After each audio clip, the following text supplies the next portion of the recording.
The saloon reeked of stale tobacco and cheap whiskey, the kind of smell that clung to a man's clothes long after he'd walked back into the desert heat. Smoke hung thick as storm clouds beneath the low wooden beams, and the floorboards creaked under the weight of worn boots and spilled dreams. In the far corner, away from the main bar where cowboys nursed their drinks and told lies about cattle drives, a circle of men hunched over a scarred oak table like vultures around carrion. The stakes tonight weren't measured in silver dollars or land deeds. They were measured in something far more precious and terrible. Jack Dalton sat with his back to the wall, hat pulled low over weathered features that had seen too many sunrises in hostile territory. His blue eyes moved between the cards in his calloused hands and the faces around the table, reading tells as easily as tracking prints in soft earth. To his left sat a railroad man in a rumpled suit, sweat beading on his forehead despite the evening chill seeping through the saloon's thin walls. Across from him, a cattle baron's son fidgeted with his watch chain, the gold catching lamplight like fool's fire. But it was the dealer who commanded attention, a lean man with silver hair and eyes like winter ice, known throughout the territory simply as Garrett. His fingers moved over the cards with the practiced grace of a man who'd made his living separating fools from their money since before the war. Tonight, though, even Garrett seemed different. There was something hungry in his smile, something that made Jack's hand drift closer to the Colt at his hip. "A gentleman," Garrett's voice cut through the saloon's din like a blade through leather. "Tonight's game ain't for the faint of heart." He gestured toward the shadows near the back door, where two figures stood like sentries. Between them, barely visible in the dim light, sat a young woman. Her hands were bound behind her back, and a dark shawl covered most of her face. But what Jack could see made his jaw tighten. She couldn't be more than 20, with auburn hair that caught the lamplight and skin that spoke of a life sheltered from the harsh realities of frontier existence. "The prize," Garrett continued, his smile widening to show teeth yellowed by tobacco, "ain't just the $500 on the table. Winner takes the girl, too. Fresh as morning dew, guaranteed untouched, worth more than most men see in a lifetime out here." The railroad man shifted uncomfortably. "Now see here, Garrett, I came for cards, not—" "Then fold and walk away. Henderson." Garrett's voice carried the weight of absolute certainty. "This game's for men with the stomach for real stakes." Jack studied the girl again, noting the way she held herself despite her bonds, straight-backed, proud, like a wild horse that hadn't been broken. Her eyes, what he could see of them beneath the shawl, weren't the glazed look of the hopeless. They burned with something fiercer, anger, maybe, or determination. The cattle baron's son, Tommy Sinclair, leaned forward with the eager hunger of youth. "How do we know she's untouched?" Garrett's laugh was like gravel in a tin cup. "Because the man who wants her married made sure of it, kept her locked away like a prize heifer. He did. Tonight's just the last step in a long game." "Who's the groom?" Henderson asked, though his hands trembled slightly as he reached for his cards. "That's not your concern," Garrett replied, dealing the next round with mechanical precision. "Your concern is whether you've got the sand to see this through." Jack remained silent, but his mind worked like a steel trap. He'd heard whispers around the territory, stories of a powerful man who took what he wanted and buried those who stood in his way. If the girl was connected to that kind of trouble, then everyone at this table was dancing on the edge of a grave. The game progressed with the slow, deadly rhythm of a hanging. Cards fell like autumn leaves, money changed hands, and the girl remained motionless in her chair, a living prize that made the very air feel thick with wrongness. Jack played conservatively at first, folding early hands while he studied his opponents and watched the girl for any sign of what she might be thinking. As the night wore on, the stakes climbed higher. Henderson lost his nerve first, throwing in his cards with a muttered curse about the whole business being unholy. That left Jack, Tommy Sinclair, and a grizzled prospector named Murphy who'd been nursing the same hand of cards for 10 minutes. "Final hand," Garrett announced, his voice carrying across the saloon like a death knell. "Winner takes all, the money, the girl, and whatever comes with her." Murphy folded immediately, pushing back from the table with the wisdom of a man who'd lived long enough to recognize when the devil was dealing cards. Tommy Sinclair's young face was flushed with drink and excitement, his eyes fixed on the shadowy figure of the girl as if she were already his. Jack looked at his cards, 3 aces and 2 kings, a full house that would win most hands. But something in Garrett's expression made him wonder if this game had been rigged from the start.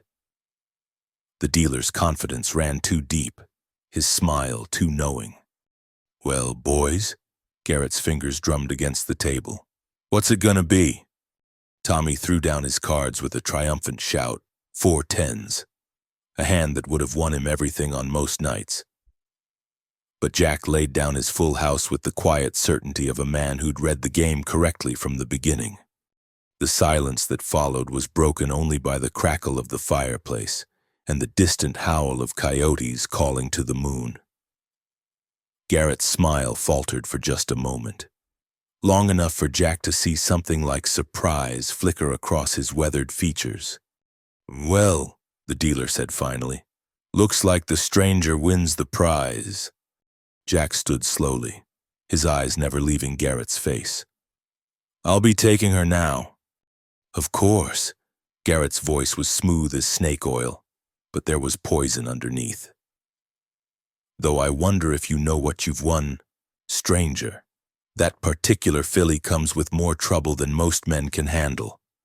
"I reckon I'll manage," Jack replied, walking toward the girl with measured steps. As he approached, she looked up for the first time, and Jack felt something cold settle in his stomach.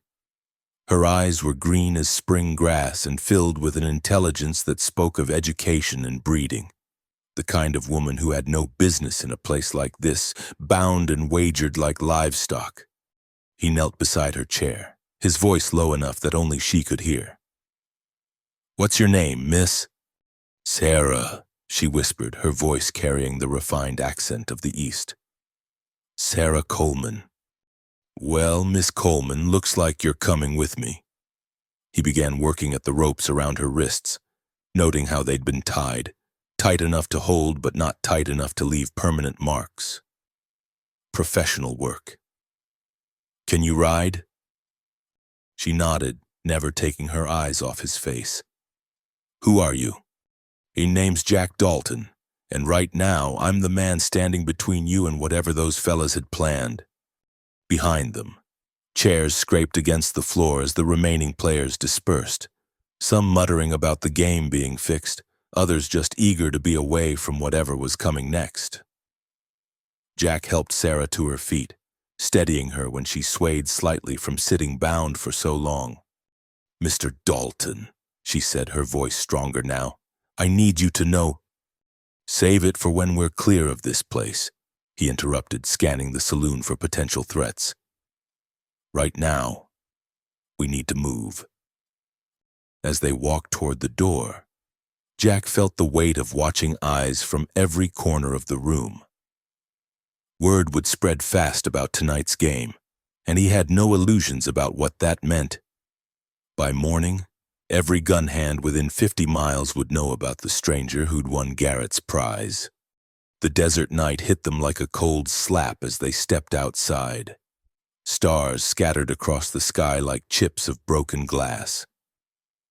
Jack's horse, a sturdy roan gelding named Red, stood tied to the hitching post along with a smaller mare that Garrett's men had apparently provided for Sarah. "Can you mount up on your own?" Jack asked, checking the mare's saddle and bridle with practiced efficiency. "Yes," Sarah replied, pulling herself into the saddle with the grace of someone born to riding. Mr. Dalton, there's something you need to know about why I was in there. Jack swung up onto Red's back, his eyes already scanning the empty street for signs of pursuit. Like I said, miss, we'll talk when we're clear. Right now, we ride. But as they urged their horses into a gallop, heading toward the dark expanse of desert that stretched beyond the town's flickering lights, Jack couldn't shake the feeling that winning that hand had been the easy part. The real game was just beginning, and the stakes were higher than anything that had been on that table tonight. The sound of their horses' hooves echoed off the buildings behind them, fading into the vast silence of the wilderness that would either shelter them or swallow them whole. They rode hard for the first mile, the horses' breath forming clouds in the cold night air as they put distance between themselves and the saloon's yellow glow. Jack kept glancing back, watching for the telltale dust cloud that would signal pursuit, but the darkness behind them remained undisturbed. When they reached a dry creek bed flanked by towering cottonwoods, he finally slowed Red to a walk. "We can rest the horses here for a minute," he said, dismounting and leading his gelding toward a patch of grass growing near where water had once flowed. "But we can't stay long." Sarah slid down from her mare with obvious relief, her legs shaky from the hard ride. In the moonlight, Jack could see her more clearly now. She was younger than he'd first thought, maybe 19 or 20, with delicate features that spoke of a life spent far from the harsh realities of frontier existence. Her dress, though rumpled and dusty, was made of fine fabric that probably cost more than most cowboys earned in a month. "Mr. Dalton," she began, her voice steady despite everything she'd been through, "I need to tell you why I was there tonight, why they were using me as a gambling stake."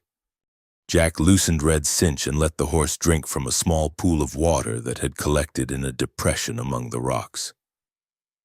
"I'm listening. Miss Coleman." She wrapped her arms around herself, whether from cold or fear he couldn't tell. "It wasn't because of debts, not the kind you'd think. My father owns a ranch about 60 miles north of here, the Double C, or he did, until 3 months ago when he died in what everyone said was a riding accident. But you don't think it was an accident. I know it wasn't." Her voice carried the bitter certainty of someone who'd lived with terrible knowledge for too long. "Because the man who's been trying to buy our land for years made sure I understood that. He wants to marry me. And after the wedding," she paused, her hands clenching into fists, "well, let's just say he's made it clear that widows inherit everything." Jack felt something cold settle in his gut. "What's this man's name?" "Ezra Blackwood. He owns half the territory already, but our ranch sits right in the middle of his holdings. The Double C controls the best water rights for 50 miles, and without it, his empire has a hole right through its heart." The name hit Jack like a physical blow. Ezra Blackwood, the man who'd ordered the burning of the Morrison homestead 2 years ago, killing an entire family over a water dispute. The man whose hired guns had gunned down Sheriff Martinez when he'd gotten too close to the truth about illegal land grabs. Jack had been tracking Blackwood's operation for months, but the man was careful, always keeping his own hands clean while his men did the dirty work. "Blackwood's been trying to force me into marriage since the funeral." Sarah continued, her voice barely above a whisper. "When I kept refusing, he had his men take me from the ranch. Said I could marry him willing, or he'd find other ways to make me cooperate. Tonight was supposed to be his last bit of fun before the wedding, letting his men gamble for the chance to break me in, I suppose." Jack's jaw tightened, his hand instinctively moving toward his gun. "How many men does he have?" "Too many, at least 20 that I've seen, maybe more. They've taken over my ranch, killed most of our hands. The few that are left are too scared to fight back." She looked up at him, her green eyes reflecting the moonlight. "Mr. Dalton, I'm grateful for what you did back there, but you don't understand what you've gotten yourself into. Blackwood will come after us with everything he has. And when he catches us—" "He won't catch us," Jack said with quiet conviction. "Not if I have anything to say about it." Sarah studied his face in the pale light, noting the set of his jaw and the way his eyes had gone hard as flint. "You're not just some drifter, are you? There's something else going on here."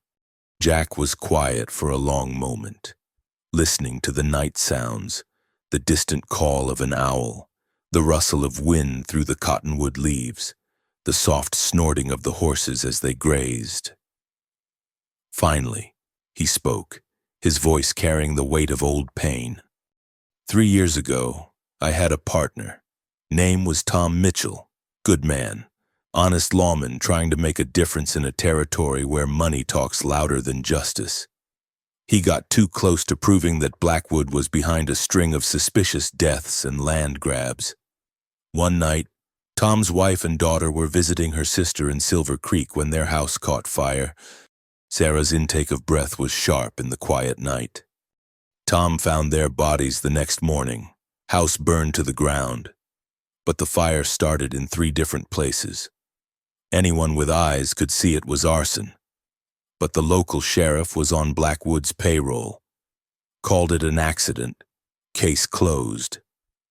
Jack's voice was steady, but Sarah could hear the barely controlled rage underneath. Tom went after Blackwood anyway. Found him shot dead on the trail 3 days later. Ambushed by persons unknown. So this is about revenge. This is about justice. Tom was my partner, but more than that, he was family. His wife Rebecca treated me like a brother, and their little girl. Jack's voice caught slightly. Emma used to braid flowers in my horse's mane and tell me stories about princesses and dragons. She was 6 years old. The silence stretched between them, filled with the weight of shared understanding. Sarah had lost her father to Blackwood's greed. Jack had lost everything that mattered to him. They were both survivors of the same man's cruelty, bound together now by circumstance and necessity.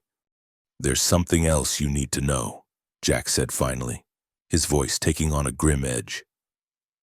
"Blackwood doesn't just want you dead after the wedding. Miss Coleman, he wants you to suffer first. That's why tonight's game was set up the way it was. To humiliate you, break your spirit before he claims his prize." Sarah's face went pale, but her voice remained steady. "How do you know that?" "Because I've been watching him for 2 years, learning his patterns, his methods. The man's got a taste for cruelty that goes beyond simple greed. He likes to see his enemies broken before he destroys them." Jack checked the loads in his Colt, the metallic clicks loud in the quiet night. "But there's something he doesn't know, something that might give us an edge." "What's that?" "He thinks I'm just some drifter who got lucky at cards. He doesn't know I've been hunting him. Doesn't know I've spent months learning everything there is to know about his operation. And most importantly, he doesn't know that I've been building a case against him, documenting every crime, every suspicious death, every piece of stolen land." Sarah's eyes widened. "You're a lawman." "It was federal marshal until Tom died and I decided the law wasn't moving fast enough." Jack's smile was cold as winter wind. "But I still have friends in the right places. People who'd be very interested in seeing Blackwood get what's coming to him." A sound in the distance made them both freeze, the faint thunder of hoofbeats carrying on the night air. Jack was on his feet instantly, tightening Red's cinch and checking the mare's gear. "They found our trail," he said grimly. "We need to move. Now." As they mounted up, Sarah grabbed his arm. "Mr. Dalton, Jack, there's something else. Something I overheard before they took me from the ranch. Blackwood's planning something big, something beyond just taking my land. He was talking about cleaning house after our wedding. making sure there were no witnesses left to testify against him. What kind of witnesses? The surviving ranch hands, the sheriff in Red Rock who's been asking too many questions, maybe even the territorial judge who refused to rule in his favor last year. He's planning to kill them all and make it look like Indian raids or outlaw attacks. Jack felt pieces of a larger puzzle clicking into place in his mind. If Blackwood was planning a massacre to cover his tracks, then this wasn't just about Sarah's ranch anymore. It was about the man's entire criminal empire, built on a foundation of blood and stolen land. "When's the wedding supposed to happen?" he asked as they spurred their horses back into motion. 3 days from now. He wanted to give me time to come to terms with my situation. Sarah's voice was bitter. Said it would be better for everyone if I walked down the aisle willingly. 3 days. Not much time to turn the tables on a man who held all the cards. But as they rode deeper into the darkness, with the sound of pursuit growing closer behind them, Jack began to form the outline of a plan. It was dangerous, maybe suicidal, but it was the only chance they had.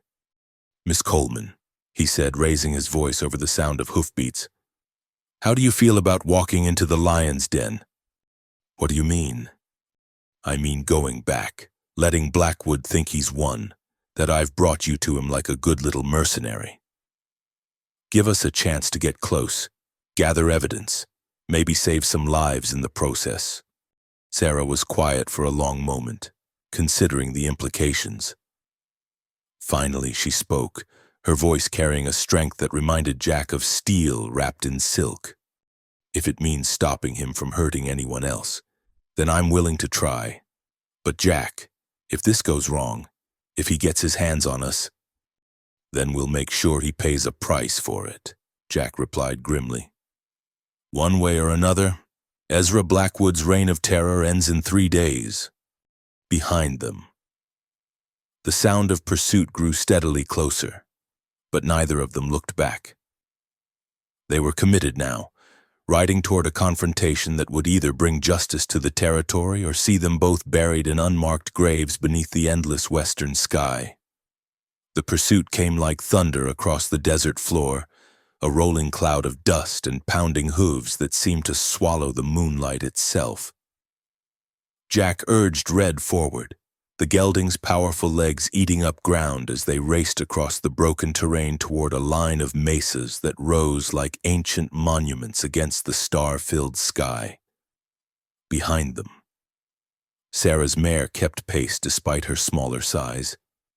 The animal's ears pinned back as she sensed the urgency of their flight.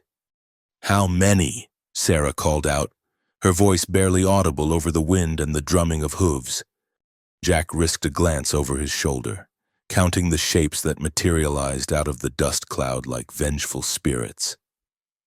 6, maybe 7. Blackwood's boys don't waste time.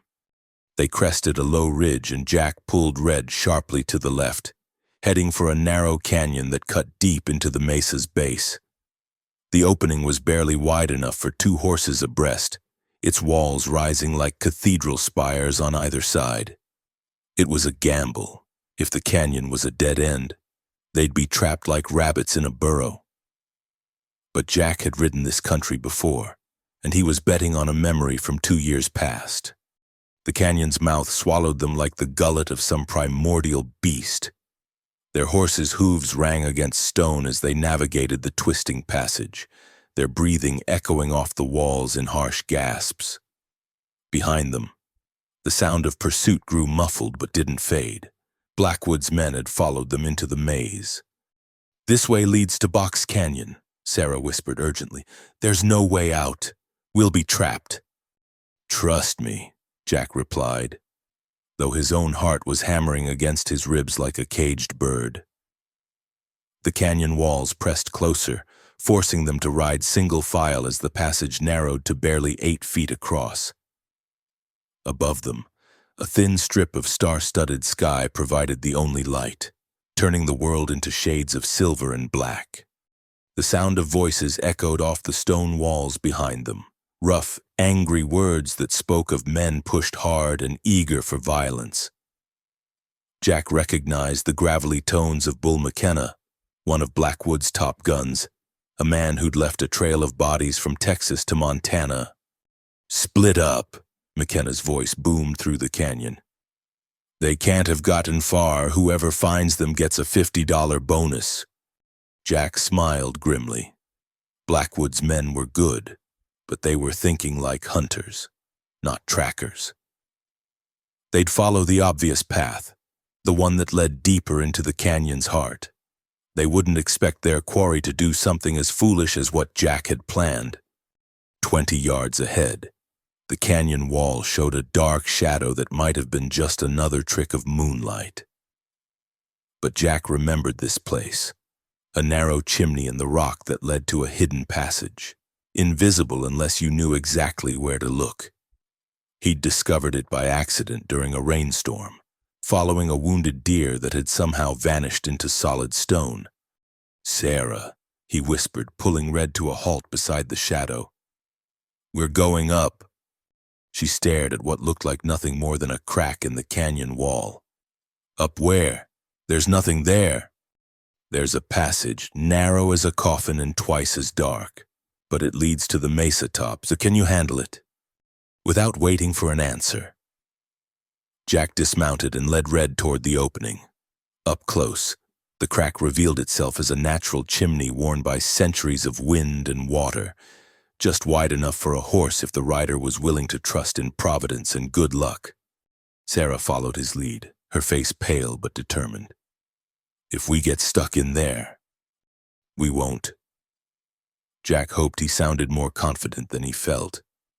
"The horses go first, and if they can make it, we can too."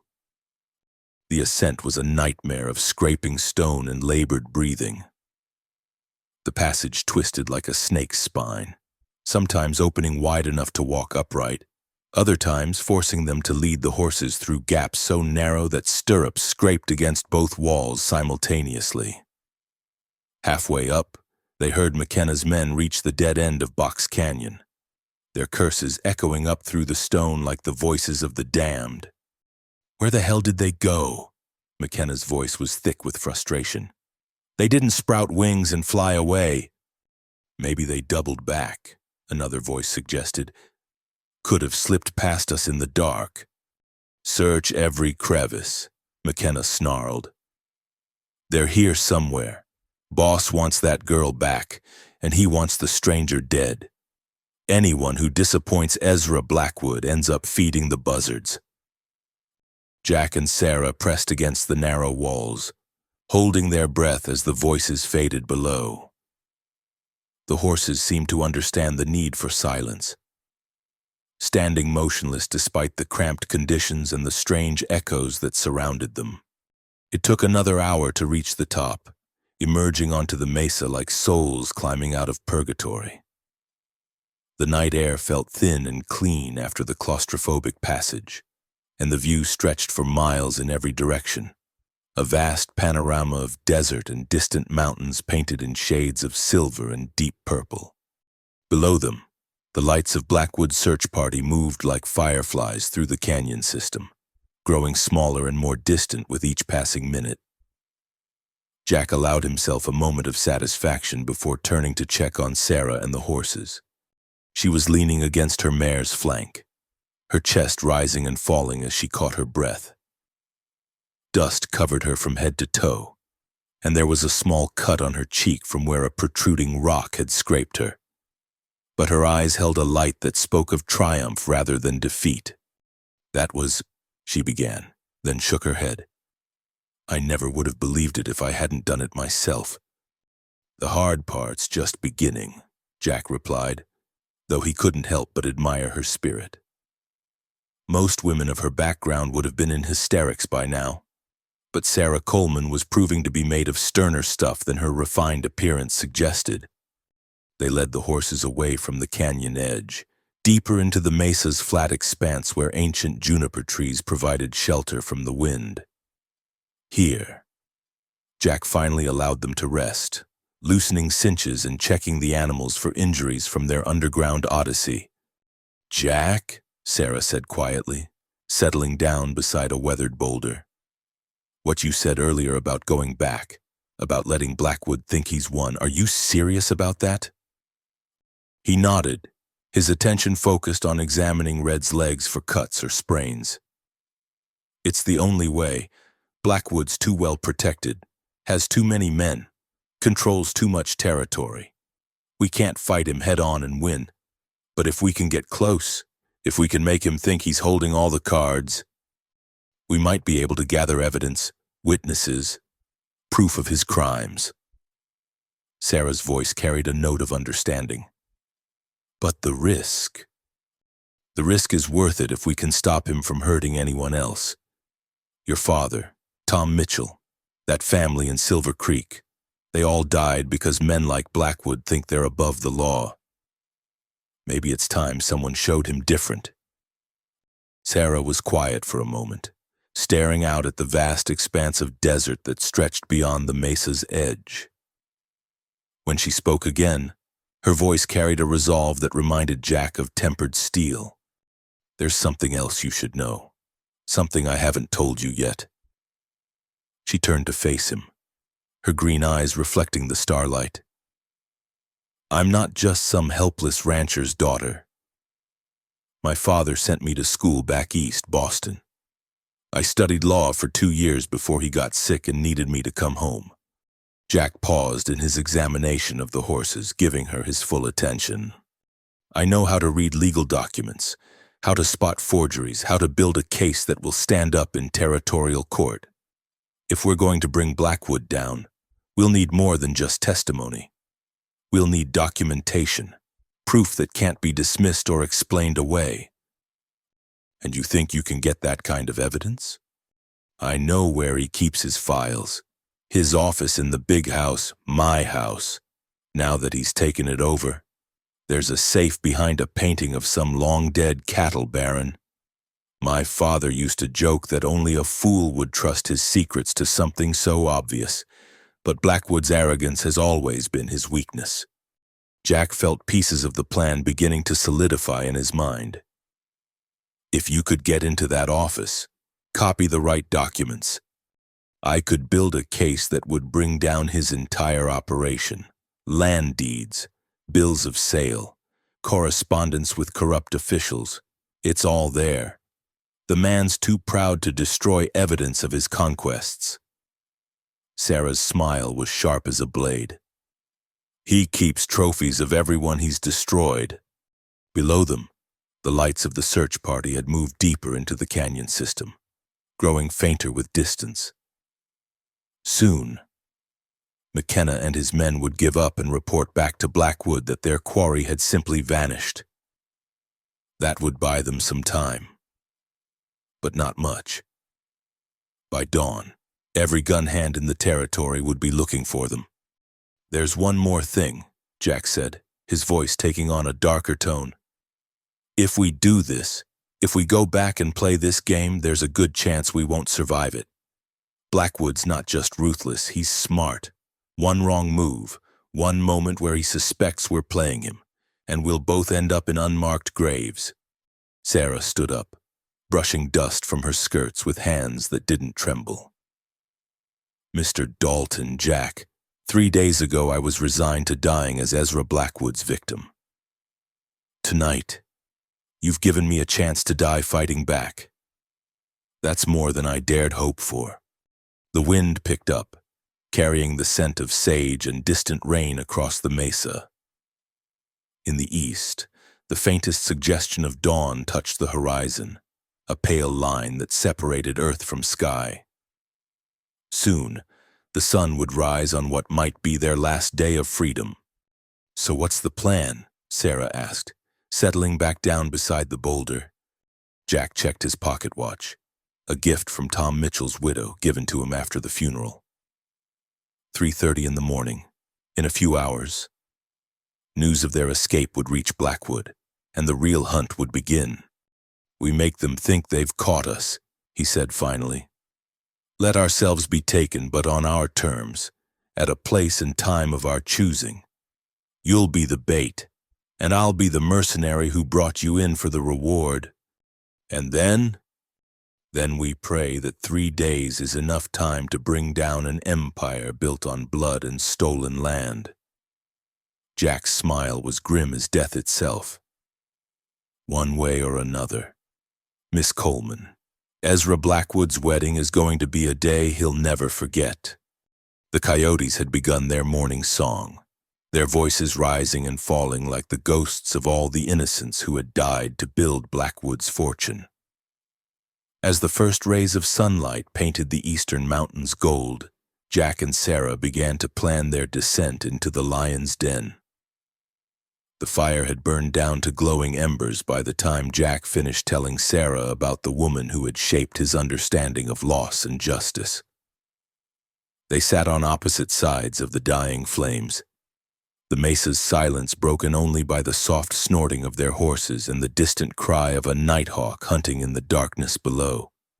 "Her name was Catherine Morrison," Jack said, his voice barely above a whisper. "She was Tom's cousin, lived on a small homestead about 20 miles south of Silver Creek with her husband and 2 children. Good people, the kind who'd give you their last cup of coffee and never think twice about it." Sarah watched his face in the flickering light, seeing the way old pain carved lines around his eyes. "Blackwood killed them too. Not directly, and that's his way. He keeps his hands clean while others do the dying." Jack picked up a small stone and rolled it between his fingers, his movements restless with barely contained anger. Catherine's husband had filed a water rights claim that interfered with one of Blackwood's irrigation projects. When he wouldn't sell, strange things started happening. Cattle found dead, fences cut, their well poisoned. The wind shifted, carrying the scent of rain from the distant mountains. Sarah pulled her shawl tighter around her shoulders, though the cold she felt had nothing to do with the night air. Catherine brought the children to town, begged the sheriff to do something, but Sheriff Hartley was already on Blackwood's payroll. Told her she was imagining things, that maybe her husband should reconsider that offer to buy them out. Jack's voice hardened. 3 days later, their house burned to the ground, all 3 of them trapped inside, doors barred from the outside. "Dear God," Sarah breathed. "I was the one who found them," Jack continued, his knuckles white where he gripped the stone. "Tom and I rode out when they didn't show up for Sunday service. The house was still smoking, but you could smell." He stopped, his jaw working as he fought for control. Catherine had tried to shield her children with her own body. They died together, huddled in the corner where she'd made her last stand. Sarah felt tears burning her eyes. "How old were the children?" 7 and 9, little Mary and Samuel. Mary used to make mud pies for her dolls, and Samuel was teaching himself to whittle. Just babies, really. Jack threw the stone into the darkness, the sound of its impact lost in the vastness of the desert. That's when I understood what kind of man we were dealing with. Blackwood doesn't just take what he wants. He destroys anything that stands in his way. No matter how innocent. The silence stretched between them, heavy with shared grief and understanding. Finally, Sarah spoke, her voice trembling with emotion she could no longer contain. "I never told you how my father really died," she said. "The riding accident story, that's what Blackwood told everyone, and most people believed it because they wanted to. The truth is harder to swallow." Jack looked up, seeing the way her hands trembled where she clasped them in her lap. Papa had been getting threats for months, ever since he refused Blackwood's first offer to buy the ranch. Notes left on the front porch, dead animals in the well, shots fired at the house in the middle of the night. Papa tried to protect me from it, but I knew. You can't hide that kind of fear. She stood up and walked to the edge of the mesa, staring out at the dark expanse of land that had cost so many lives. The day he died, Papa had ridden out to check on the north pasture where some of our prize breeding stock was grazing. He never came back. They found him at the bottom of Eagle's Drop, his horse nearby with its neck broken. But you don't think it was an accident? I know it wasn't. Sarah's voice carried the weight of absolute certainty. Because I found this in Papa's pocket when I prepared him for burial. She reached into her dress and pulled out a small piece of paper, folded and worn from handling. The undertaker didn't see it, or maybe he was paid not to. Jack took the paper and unfolded it carefully. In the dying firelight, he could make out a few lines written in a crude hand. Last warning. Sell or join your wife in the ground. Your mother? Died of consumption 3 years ago. Papa never got over losing her. But he held on because of the ranch, because of me. He used to say the land was all we had left of her, that she was buried in every blade of grass, every stream that crossed our property. Sarah's voice broke slightly. Blackwood knew exactly how to hurt him. Jack refolded the note carefully and handed it back to her. Why didn't you take this to the authorities? With what authority? Sheriff Hartley was in Blackwood's pocket, and the federal marshals were too far away to matter. By the time word could have reached them, I would have been married off or dead, and the evidence would have disappeared. She tucked the note back into her dress. Besides, who would believe the word of a grieving daughter against a man with Blackwood's influence? I would have, Jack said quietly. Tom would have. But Tom was already dead, and you. She turned to look at him, her eyes reflecting the last of the firelight. You were hunting ghosts, trying to build a case against a man who seemed untouchable. How could I have known you were out there? The question hung in the air between them, unanswered and unanswerable. Two people whose lives had been shattered by the same man, circling each other like wounded animals, afraid to hope for justice they'd never seen. There's something else, Sarah said, her voice dropping to barely above a whisper. Something I've never told anyone. Not even the priest when I went to confession after Papa's funeral. Jack waited, sensing that whatever she was about to reveal would change everything between them. The day before Papa died, he came to me with a leather satchel. Said it contained proof of Blackwood's crimes, documents, witness statements, evidence that could bring down his entire operation. He'd been working with someone, gathering information in secret. Who? He never told me the man's name, just said he was a federal marshal who'd been investigating Blackwood for years. Papa was supposed to turn over the evidence the day after he checked the north pasture. Sarah's hands were shaking now, her voice thick with unshed tears. I think Blackwood found out about the meeting. I think that's why Papa had to die. Jack felt something cold settle in his stomach. What happened to the satchel? I hid it. The night after the funeral, before Blackwood's men came to secure the ranch for my protection. It's still there, buried where no one would think to look. She turned to face him fully, her green eyes blazing with desperate hope. Jack, if that evidence still exists, if we could get to it, we could finish what your father started. Jack's mind was racing, pieces of a larger puzzle falling into place. A federal marshal working undercover, building a case against Blackwood. That could be why Tom died. Maybe he'd made contact with this marshal, started sharing information. Do you think they were working together? It's possible. Tom never told me everything about his investigation. Said it was safer if I didn't know all the details. But if there's a chance that evidence still exists. Jack stood up, his decision crystallizing. Where did you hide it? The old root cellar behind the main house. Papa and I used to play hide and seek there when I was little.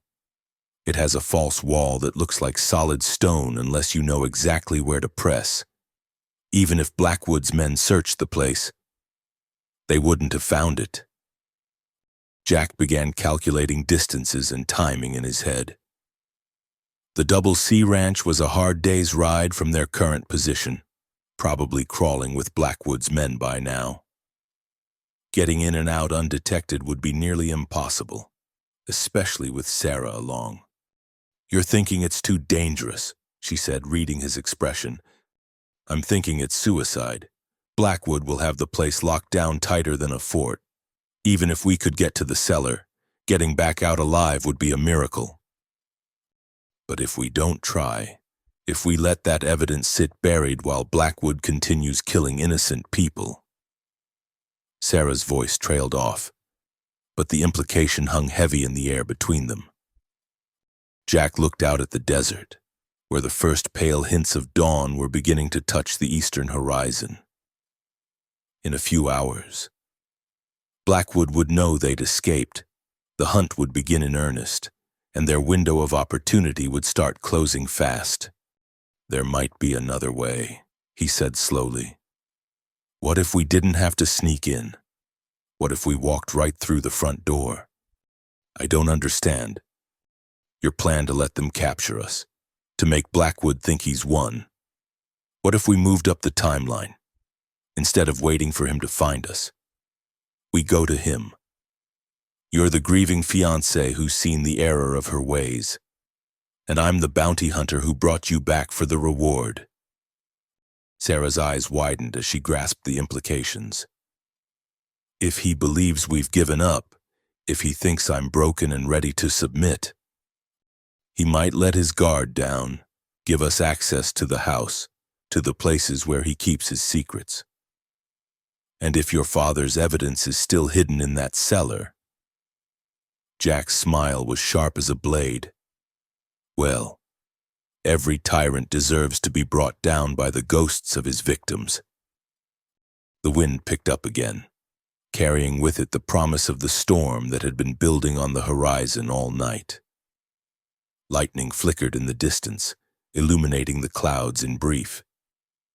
Stark flashes that reminded Jack of muzzle flares in the darkness. "It's dangerous," Sarah said quietly. "If he suspects we're playing him, even for a moment, then we'll face whatever comes together." Jack replied, "Your father died trying to bring Blackwood to justice. Tom Mitchell died for the same cause. Maybe it's time we finished what they started." As the first drops of rain began to fall, washing the dust from their faces and clothes, Jack and Sarah began to plan their return to the place where it had all begun. Behind them, their horses shifted restlessly in the growing wind, as if they too could sense that the storm approaching was about more than just weather. The time for running was over. Now came the reckoning. The morning sun was climbing toward its zenith when Sarah finally spoke the words that had been burning in her throat since dawn. They were making camp in a grove of cottonwoods beside a dried-up creek bed, the horses grazing on what sparse grass they could find among the rocks. "There's more to this than land and water rights," she said, her voice barely carrying over the whisper of wind through the dying leaves. "Something I overheard the night before they took me from the ranch." Jack looked up from where he was checking his rifle, his weathered hands pausing in their methodical inspection of the weapon. "What kind of something?" Sarah wrapped her arms around herself, though the day was already growing warm. The memory she was about to share felt like poison in her veins, a knowledge so terrible that speaking it aloud seemed to give it more power. "I couldn't sleep that night, the night before the wedding was supposed to happen. I kept thinking about Papa, about what he would have wanted me to do. So I crept downstairs to his study, thinking maybe I could find something, some clue about the evidence he'd hidden." She paused, her green eyes distant as she relived that terrible evening. "The study door was closed, but I could hear voices inside. Blackwood was there with 2 other men, one I recognized as Mayor Prescott from Silver Creek. The other was a stranger with a voice like gravel and eyes like a snake." Jack's attention sharpened. "What were they discussing?" plans for after the wedding, but not just my death. That was only the beginning. Sarah's voice dropped to a whisper. They're planning to eliminate everyone who might pose a threat to Blackwood's empire. The new sheriff in Red Rock who's been asking questions about the suspicious deaths. Judge Harrison, who refused to rule in Blackwood's favor on the water rights case. Even some of the other ranchers who've been talking about banding together for protection. The rifle slipped from Jack's hands, clattering against the rocks. How many people? At least a dozen names were mentioned, maybe more. Sarah's hands were trembling now, the weight of what she'd learned pressing down on her like a physical burden. They're going to make it look like Indian raids, outlaw attacks, accidents, anything to avoid suspicion. Blackwood called it cleaning house before the territorial governor's visit next month. Jack felt the world tilt around him. This wasn't just about one man's greed anymore. It was about a systematic plan to eliminate anyone who might threaten Blackwood's stranglehold on the territory. Men, women, maybe even children, all marked for death because they stood in the way of one man's ambition. The stranger with the snake eyes, Jack said, his voice tight with controlled fury. Did you get a good look at him? Tall, thin, dressed like a gentleman but moved like a predator. He had a scar running from his left ear to the corner of his mouth, and when he smiled, Sarah shuddered. It was like looking at death itself. Clay Benson, Jack breathed. Blackwood's brought in Clay Benson. Sarah saw the way Jack's face had gone pale beneath his tan. You know him? By reputation, he's a killer for hire. The kind of man who specializes in making murder look like anything but. If Blackwood's hired Benson, then he's serious about this purge.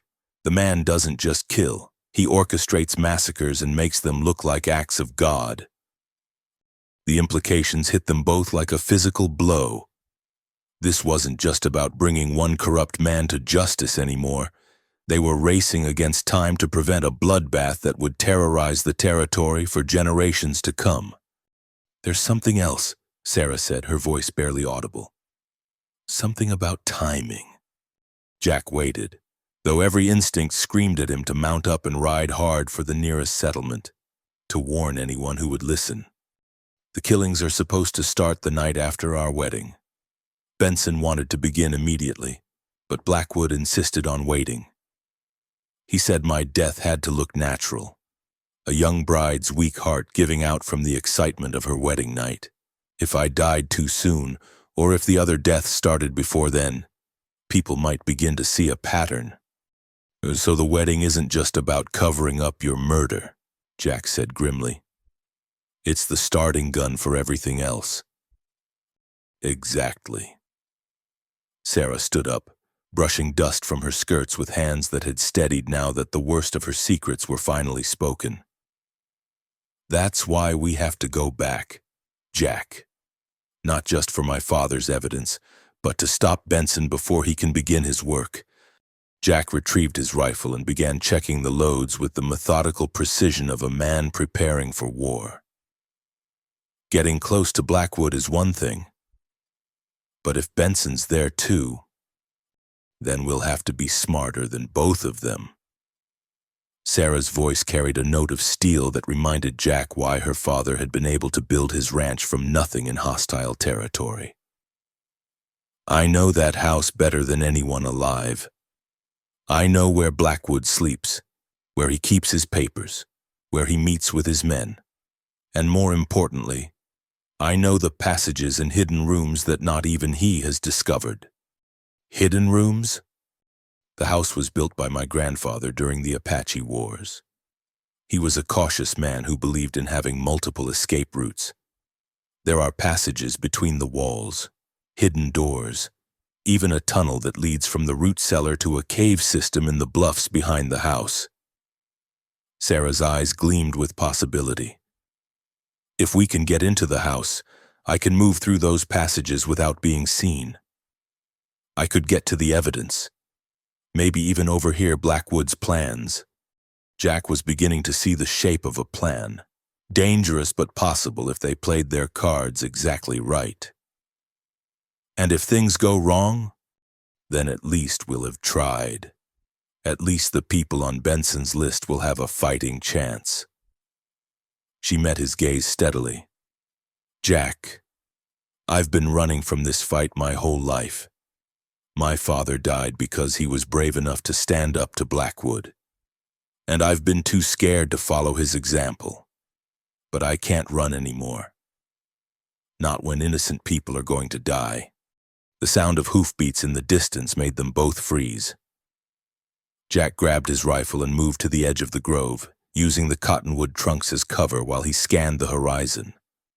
A single rider was approaching from the south, moving fast but not with the urgency of pursuit.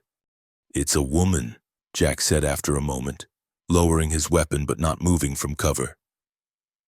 Riding side saddle, wearing a dark dress. The rider drew closer, and Sarah gasped in recognition. "That's Martha Henderson. She worked for us. What's she doing out here?" Martha Henderson was a woman of perhaps 40 years, with graying hair and the weathered hands of someone who'd spent her life in service.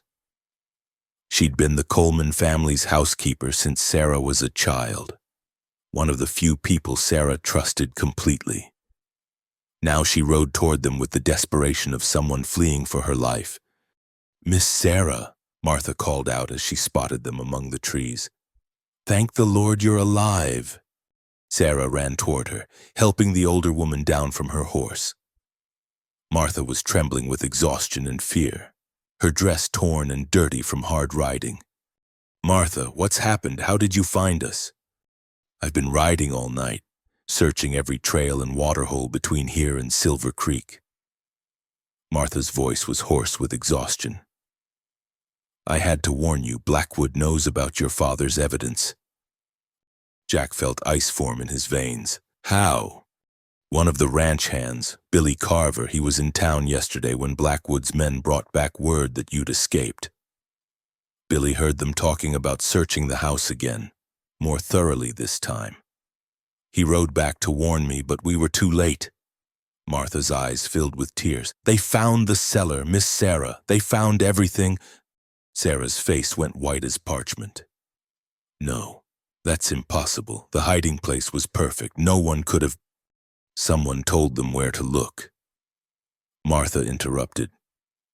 "Someone who knew about your father's secrets. Blackwood had the evidence by midnight, and by dawn he'd burned every scrap of paper. The silence that followed was broken only by the wind through the cottonwoods and the labored breathing of Martha's exhausted horse." Sarah sank to her knees as if the strength had gone out of her legs, her last hope crumbling to ash. "There's more," Martha continued, her voice heavy with dread. "Blackwood's moved up the timeline. The wedding's been changed to tomorrow night, and the killings—" She paused, unable to meet their eyes. "Benson's already started. Judge Harrison was found dead in his chambers this morning. They're saying his heart gave out, but I saw the body when they brought it through town. That wasn't any natural death." Jack's hands clenched into fists. One of the territory's most honest judges, a man who'd fought corruption his entire career, dead because he'd stood in Ezra Blackwood's way. And this was only the beginning. "Who else?" he asked, though he dreaded the answer. "H. Sheriff Morrison in Red Rock, found shot dead on the trail this morning, supposedly by road agents, and the widow Peterson, who'd been talking about taking her husband's suspicious death to the territorial authorities." Martha's voice cracked. "She was killed when her house caught fire last night. Benson's not waiting. He's cutting through Blackwood's enemies like a scythe through wheat." Sarah looked up at Jack, her green eyes blazing with a fury that transformed her grief into something harder and more dangerous. "We're too late to save the evidence, but we're not too late to stop this. We can still warn the others, still fight back." "How?" Jack asked, though he could already see the answer forming in her expression. Blackwood's got the territory locked down. Benson's killing anyone who might oppose them, and we're just two people against an army. We're two people who know the truth, Sarah replied, getting to her feet with renewed determination. And sometimes that's enough to change everything. Martha looked between them, her weathered face creased with worry. Miss Sarah, whatever you're planning, it's suicide. Blackwood's too powerful, has too many men. You should run, get as far from here as possible. No more running, Sarah said firmly. Tomorrow night, Ezra Blackwood expects to marry a broken woman who'll die quietly in her sleep. Instead, he's going to get a fight he'll never forget. As the three of them stood in the dying shade of the cottonwoods, planning their assault on an empire built on blood and terror, none of them noticed the lone figure watching from the ridge line above. Clay Benson lowered his spyglass with a smile that would have chilled the desert wind, then turned his horse toward the Double C Ranch to report what he'd seen. The game was about to begin in earnest, and the stakes were higher than anyone imagined. The sun hung low in the western sky when they approached the Double C Ranch, painting the sprawling buildings in shades of gold and crimson that reminded Jack of dried blood. The main house stood like a fortress against the darkening horizon, its windows gleaming with lamplight as Blackwood's men prepared for the wedding that would seal their master's triumph. Jack rode slightly ahead, his hands bound with rope that Sarah had carefully loosened just enough to allow circulation while maintaining the appearance of tight restraint. Behind him, Sarah sat her horse with the defeated posture of a woman who had finally accepted her fate. Though her eyes burned with carefully concealed fire beneath lowered lashes, Martha had parted ways with them 5 miles back, carrying messages to the few remaining honest men in the territory, warnings that might save some lives if they arrived in time. Now Jack and Sarah rode alone toward the heart of Blackwood's empire, betting everything on a performance that had to be perfect. The first sentry spotted them while they were still a 1/4 mile from the main gate. Jack saw the man's rifle glint in the fading light as he stepped out from behind a boulder, his weather-beaten face splitting into a grin when he recognized the approaching riders. "Well, I'll be damned," the guard called out, waving his hat to signal the house. "Boss is gonna be real pleased to see what the cat dragged in." More men emerged from concealment as they drew closer. At least 8 guards that Jack could count, all armed with rifles and wearing the hard expressions of men who'd killed before and wouldn't hesitate to do so again. But there was something else in their faces, too. A nervous tension that spoke of recent events weighing heavily on their minds. "Easy there, stranger," called out a familiar voice. Bull McKenna stepped into view, his massive frame blocking most of the gate. The man's small eyes were bright with suspicion as he studied Jack's face. "You look mighty familiar for someone I ain't never met before." Jack forced his voice into the drawling tones of a mercenary looking to collect easy money. "Name's Jake Morrison, and I reckon you boys have been looking for this little lady here." He jerked his thumb toward Sarah without looking back. "Found her holed up in an old line shack about 10 miles north, crying her eyes out and begging me not to bring her back." McKenna's gaze shifted to Sarah, taking in her disheveled appearance and the way she seemed to shrink in her saddle. "That's so. Funny thing is, we had 7 good men tracking her last night, and they come back empty-handed. Makes a man wonder how one drifter managed what 7 professionals couldn't." The challenge in McKenna's voice was clear, and Jack felt his hand itch for the gun at his hip. But he forced himself to remain calm, playing the role of a greedy opportunist to the hilt. "Maybe your boys ain't as professional as you think," Jack replied with a lazy smile. "Or maybe they just didn't want to crawl through a rattlesnake den to drag out one scared little girl. Me, I got bills to pay and ain't particular about how I earn my money." One of the other guards laughed at this, a harsh sound that carried no humor. Hell, Bull. Maybe we should hire this fellow. Seems like he's got more sand than the rest of us put together. Before McKenna could respond, the front door of the main house swung open and Ezra Blackwood himself stepped onto the wide porch. Even at a distance, the man's presence was commanding, tall and lean, with silver hair and the kind of cold confidence that came from absolute power. He wore a black suit that probably cost more than most cowboys earned in a year, and his pale eyes seemed to take in every detail of the scene before him.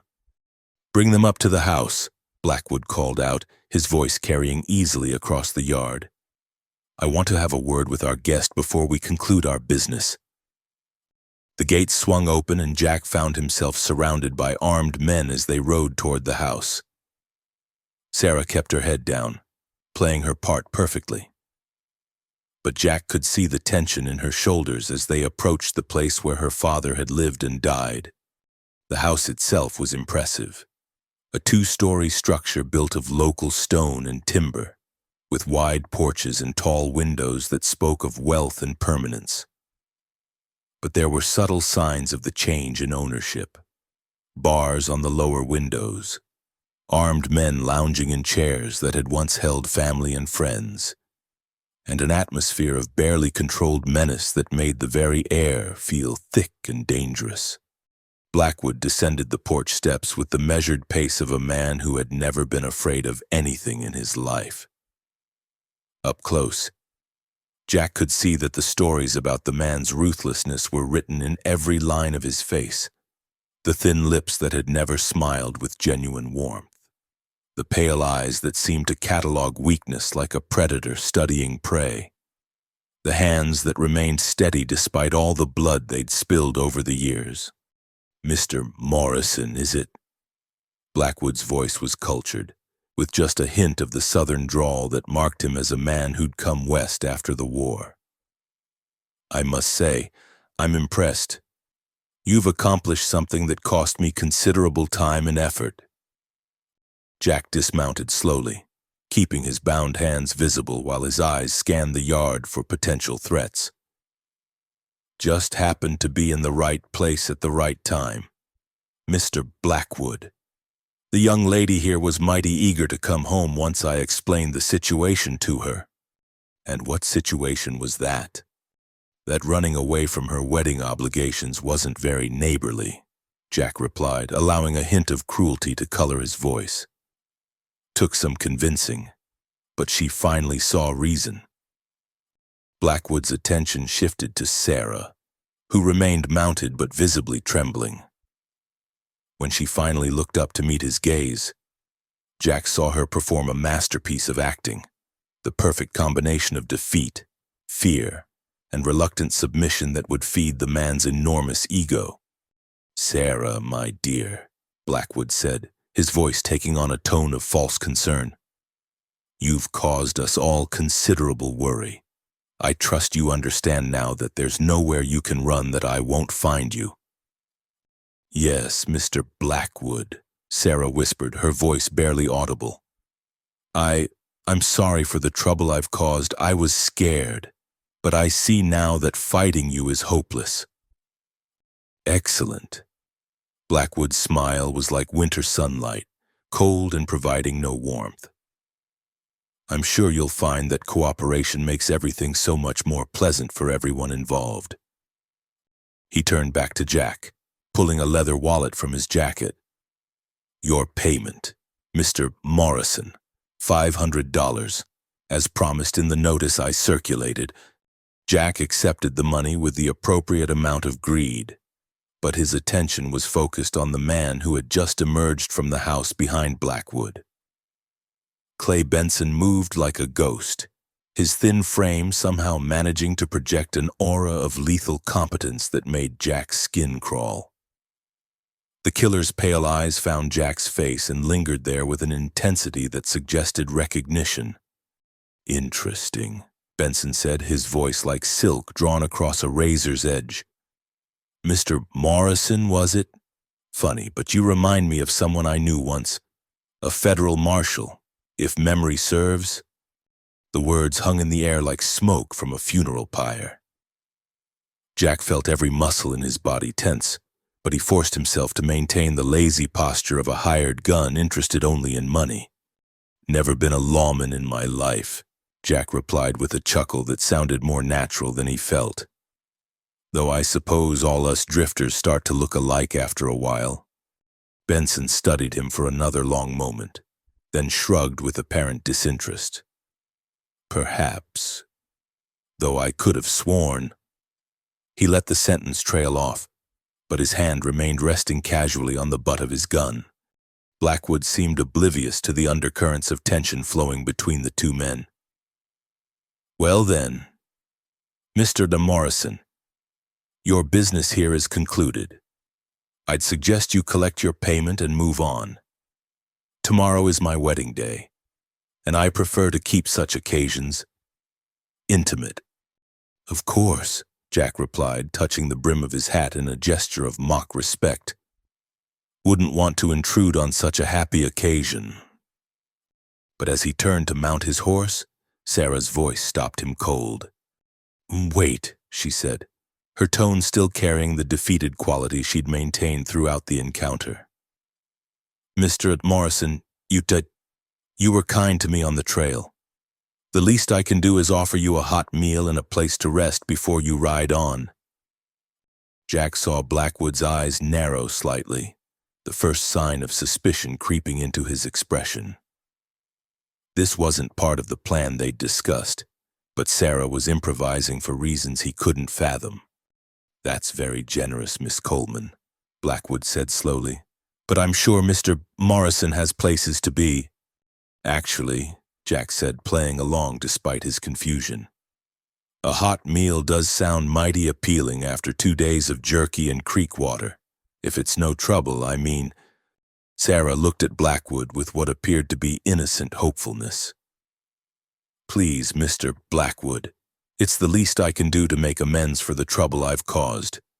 And besides, tomorrow is our wedding day. Surely you want me to begin learning the duties of a proper hostess?" The flattery was perfectly calculated to appeal to Blackwood's vanity, and Jack saw the man's suspicion give way to smug satisfaction. Here was his conquered enemy, already learning to defer to his wishes and play the role of the submissive wife. "Very well," Blackwood said with magnanimous condescension. "Mr. Morrison, you're welcome to join us for dinner. Consider it a small celebration of our successful reunion." As they walked toward the house, Jack caught a glimpse of Sarah's face in profile and saw something that made his blood run cold. There was a calculating intelligence in her expression that had nothing to do with submission or defeat. Whatever she was planning, it was dangerous enough that she was willing to risk both their lives to see it through. The front door of the main house swung open to reveal the Coleman family's former home, transformed into something that felt more like a fortress than a residence. Armed men lounged in chairs that had once held family gatherings, and the walls that had once displayed family portraits now held weapons and maps marking Blackwood's expanding empire. But somewhere in this house, hidden behind false walls and secret passages, lay the tools they would need to bring down the man who had destroyed so many lives. As they crossed the threshold into what might be their tomb, Jack caught Sarah's eye and saw her nod almost imperceptibly. The game was about to begin in earnest, and the stakes couldn't be higher. Tomorrow's sunrise would either herald the dawn of justice or the final triumph of evil in a territory that had seen too much blood spilled in the name of greed. The wedding feast was about to become a last supper, and only God knew who would be left standing when the final course was served. The dining room that had once echoed with the laughter of the Coleman family now felt like a tomb decorated for a wake. Crystal glasses caught the lamplight like tears frozen in time, while silver serving pieces that had been wedding gifts to Sarah's parents gleamed with a cold beauty that seemed to mock the gathering around the mahogany table. Blackwood sat at the head of the table in what had been her father's chair, his pale eyes surveying his domain with the satisfaction of a conqueror reviewing his spoils. To his right sat Sarah, playing her role of defeated bride-to-be with an artistry that would have impressed the finest actresses in New York. Her hands trembled slightly as she lifted her wine glass, whether from genuine fear or carefully calculated performance. Jack couldn't tell. Jack himself occupied the chair to Blackwood's left, maintaining the easy posture of a hired gun enjoying unexpected hospitality. But beneath the table, his legs were coiled like springs, ready to launch him into action at the first sign of trouble. The rope bonds on his wrists had been cut away as a gesture of Blackwood's confidence. But Jack could feel the weight of at least 6 guns trained on him from various points around the room. Clay Benson lounged near the window, his thin frame positioned so he could watch both the yard outside and the dinner party within. The killer's pale eyes never seemed to rest, constantly moving between Jack's face and hands as if waiting for some telltale sign of deception. His long fingers drummed a steady rhythm against his thigh, and Jack recognized the unconscious gesture of a man calculating angles and distances for a quick draw. "Mr. Morrison," Blackwood said, lifting his wine glass in a mock toast. "I must say you've provided us with quite the wedding gift. Sarah's safe return ensures that tomorrow's ceremony will proceed exactly as planned." "Happy to be of service," Jack replied, matching Blackwood's smile with one of his own. "Though I have to say, you've got quite a setup here. Most men would be satisfied with owning one ranch, but you've built yourself a regular empire." Blackwood's chest swelled with pride at the compliment. "Success requires vision, Mr. Morrison. While other men content themselves with scratching out a living from a few acres, I've seen the potential of this territory. In 10 years, when the railroad comes through and Eastern money follows, the man who controls the water rights and the best grazing land will be richer than any California gold miner. And anyone who stands in the way of progress," Benson added softly, "tends to find themselves becoming part of the landscape, permanently." The threat was delivered with such casual menace that it took all of Jack's self-control not to reach for his gun. Instead, he chuckled as if appreciating a good joke, while noting the exact distance between his chair and Benson's position by the window.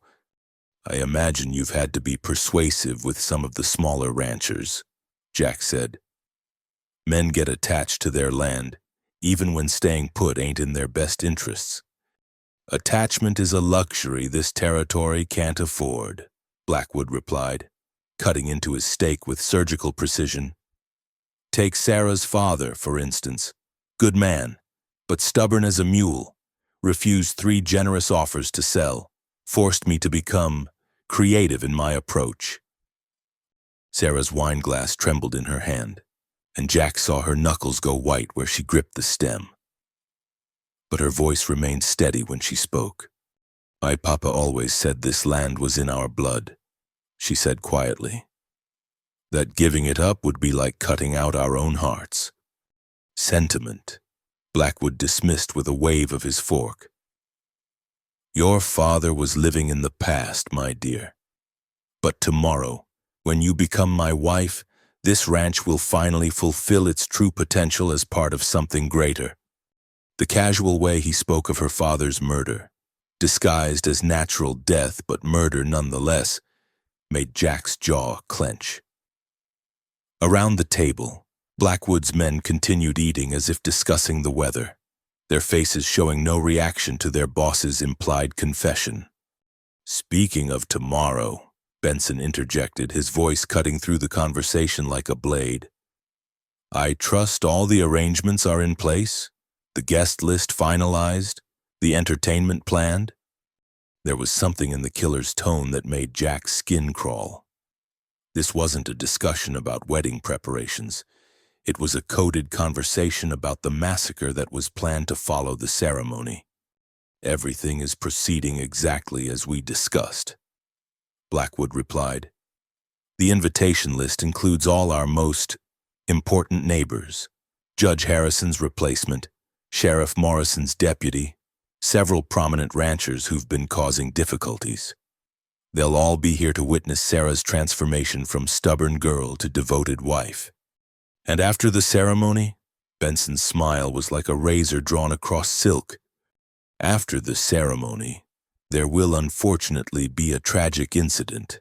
Outlaws, perhaps, or hostile Indians. Such terrible violence. But these things happen on the frontier. Blackwood's voice carried the satisfaction of a man who had orchestrated many such accidents over the years. Jack felt ice form in his veins as the full scope of the plan became clear. The wedding wouldn't just be the cover for Sarah's murder. It would be the setup for a massacre that would eliminate every honest man left in the territory. Blackwood wasn't just planning to consolidate his power, he was planning to eliminate anyone who might ever challenge it. "Quite a celebration you've got planned," Jack said carefully. "Sounds like the kind of party folks will remember for a long time." "Those who survive it, certainly," Benson replied with that same cold smile.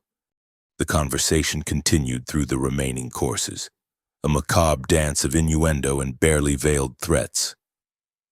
Jack learned that at least 20 men were marked for death, that the territorial governor's visit had been delayed by a month to give Blackwood time to clean house, and that Benson had already begun his work with the deaths of Judge Harrison and Sheriff Morrison. But most chilling of all was the casual way they discussed Sarah's fate. She would die on her wedding night. Blackwood explained to his men as if she weren't sitting right there, but not before signing over full ownership of the ranch and providing him with the perfect image of a loving husband devastated by his young wife's sudden illness. "The doctor will confirm that her heart simply couldn't handle the excitement," Blackwood said, reaching over to pat Sarah's hand with mock tenderness. "Tragic, really. But these delicate eastern flowers often wilt in our harsh western climate." Sarah nodded submissively, but Jack caught the flash of pure hatred that crossed her features before she could hide it. When she excused herself to prepare for bed, Jack felt a moment of panic. Whatever she was planning, she was going to attempt it tonight, and he had no idea what form it would take. "Poor child," Blackwood said after Sarah had left the room. "The stress of her father's death and our upcoming nuptials has quite overwhelmed her delicate constitution. But a firm hand and proper guidance will soon set her on the right path. Some fillies just need more breaking than others." One of Blackwood's men commented with a laugh that made Jack want to put a bullet through his teeth. As the evening wore on, Jack found himself studying the layout of the house, noting the positions of guards and the location of weapons. The front door was watched by 2 men, the back entrance by another pair. At least 6 more guards patrolled the grounds, and Benson himself seemed to drift through the house like a ghost, appearing and disappearing without warning. But it was the house itself that gave Jack hope. Sarah had been right about the hidden passages. He could see the subtle signs of concealed doors in the wainscoting, the slight variations in wall thickness that spoke of spaces between rooms. If she could access those passages, she might be able to move through the house undetected. Near midnight, Blackwood finally declared the evening at an end. "Mr. Morrison, you're welcome to sleep in the barn with the other hands. Tomorrow will be a busy day, and we'll all need our rest." As Jack rose from the table, Benson moved to block his path. The killer's pale eyes bored into Jack's face with uncomfortable intensity. "You know," Benson said conversationally, "I've been thinking about you all evening. There's something familiar about you, something that's been nagging at me like a tick under the skin." "Maybe we met in a saloon somewhere," Jack replied, fighting to keep his voice steady. "I've been in more than my share over the years." "Perhaps." Benson's smile never wavered, but his hand drifted toward his gun. "Or perhaps you're not quite who you claim to be. Perhaps you're someone who's been causing my employer certain difficulties." The room fell silent except for the ticking of the grandfather clock in the corner. Every man present had gone still, hands moving toward weapons as they waited to see how the confrontation would play out.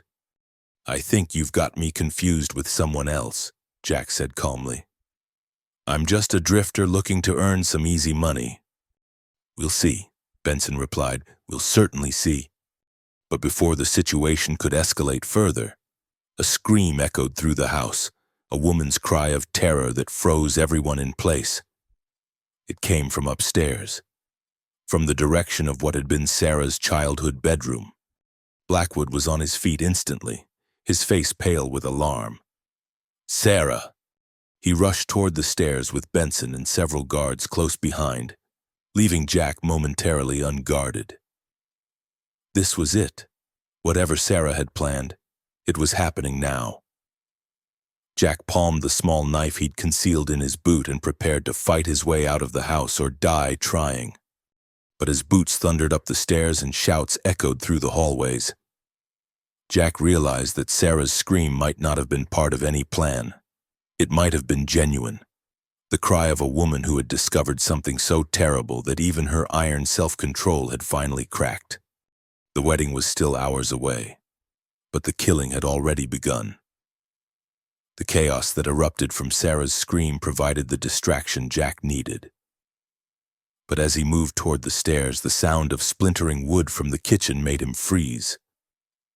Through the doorway, he caught a glimpse of Martha Henderson's lifeless form sprawled across the floor, her gray hair matted with blood and her weathered hands still clutching a rolling pin she'd tried to use as a weapon.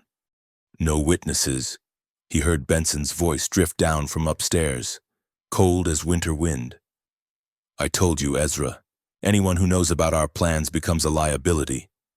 Jack's blood turned to ice. Martha had returned to the house, probably trying to help Sarah, and Benson had killed her for it.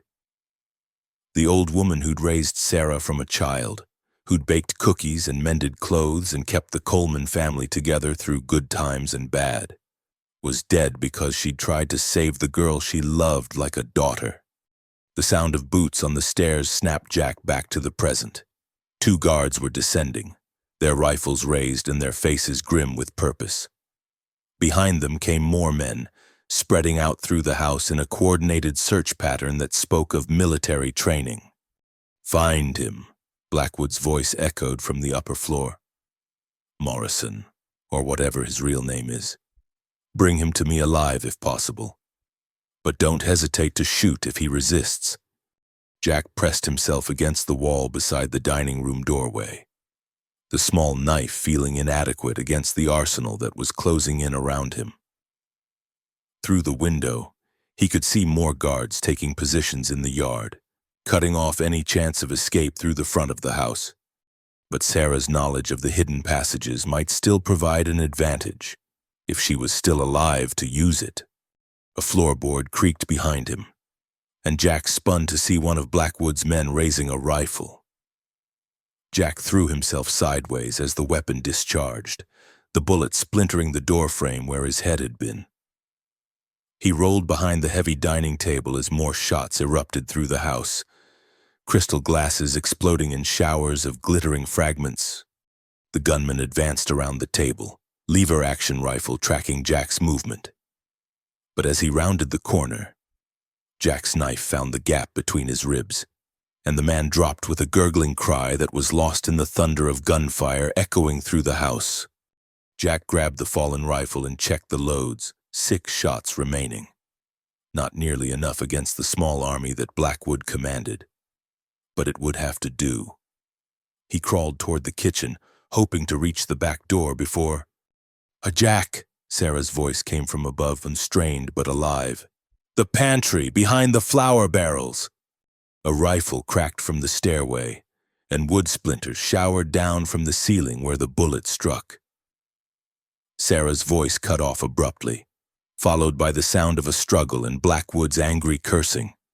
Jack reached the kitchen and saw Martha's body more clearly. The old woman's skull had been crushed by a single blow, probably from the butt of Benson's rifle.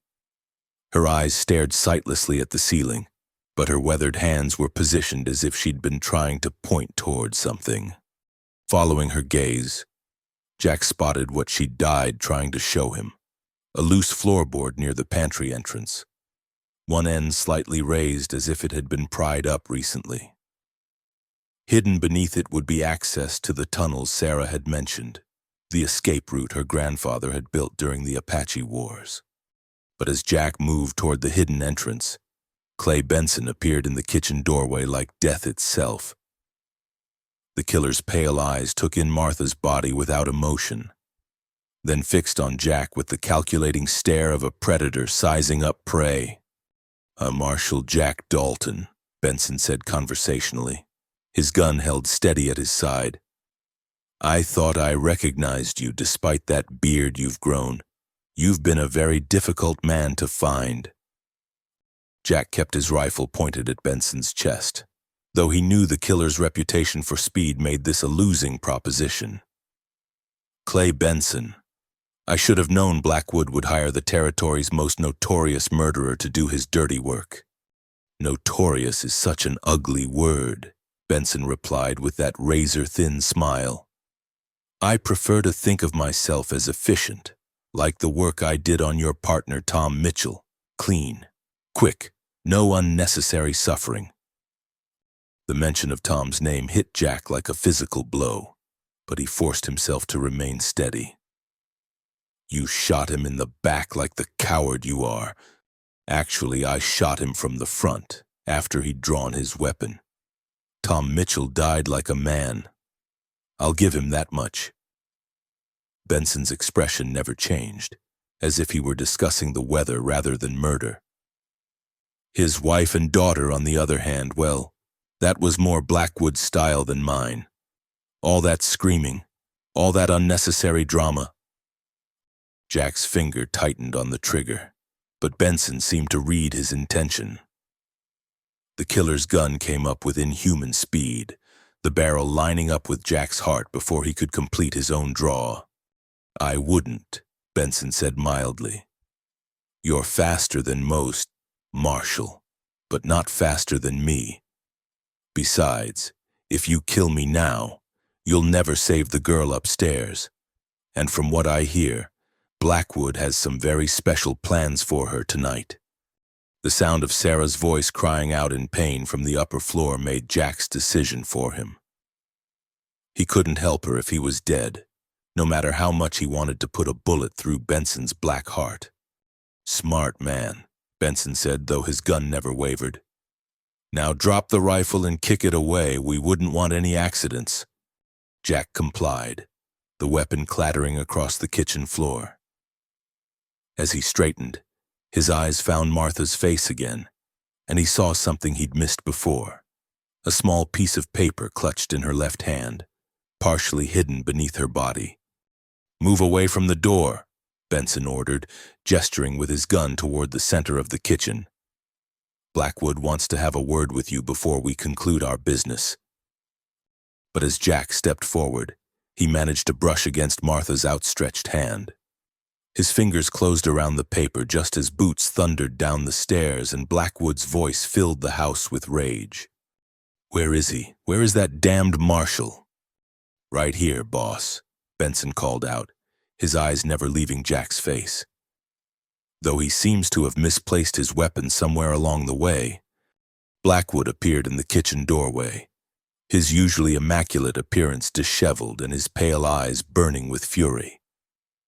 Behind him came two guards dragging Sarah between them. Her dress was torn.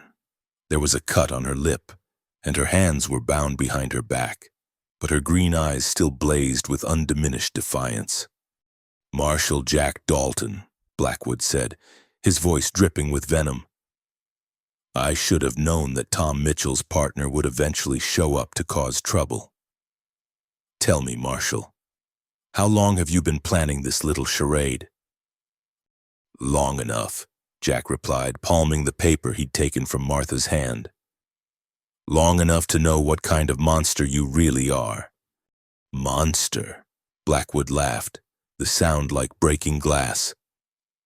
"I'm a businessman, Marshal, I provide order and prosperity to a lawless territory. If some people get hurt in the process, well, that's the price of progress. The price of your greed, you mean? Blackwood's expression darkened. My greed. I'm building an empire that will last for generations. When the railroad comes, when this territory becomes a state, the Blackwood name will be remembered as one of the founders of civilization in the wilderness. The Blackwood name will be remembered, Sarah said through split lips, as belonging to a murderer who killed innocent families for their land. Blackwood backhanded her casually, the blow snapping her head to the side. You'll learn to watch your tongue, my dear. Tomorrow you become Mrs. Blackwood, and I expect my wife to show proper respect. Jack took a half-step forward, his hands clenching into fists, but Benson's gun swung toward him with deadly precision. Marshal, the killer warned. Let's not do anything hasty. We have a wedding to prepare for, and it would be such a shame if the bride had to walk down the aisle as a widow. Actually, Blackwood said, his voice taking on a thoughtful tone, I've been reconsidering the timeline. Perhaps it would be more dramatic if our dear Sarah had to witness her would-be rescuer's death before taking her vows. A final lesson in the futility of resistance. Jack felt the paper crinkle in his palm as his fist tightened. Whatever Martha had died trying to give him, it might be their only hope now. But first, he needed to create enough of a distraction to read it. Before you kill me, Jack said, I think you should know that I didn't come here alone. Blackwood's eyes narrowed. What do you mean? I mean there are federal marshals positioned all around this ranch.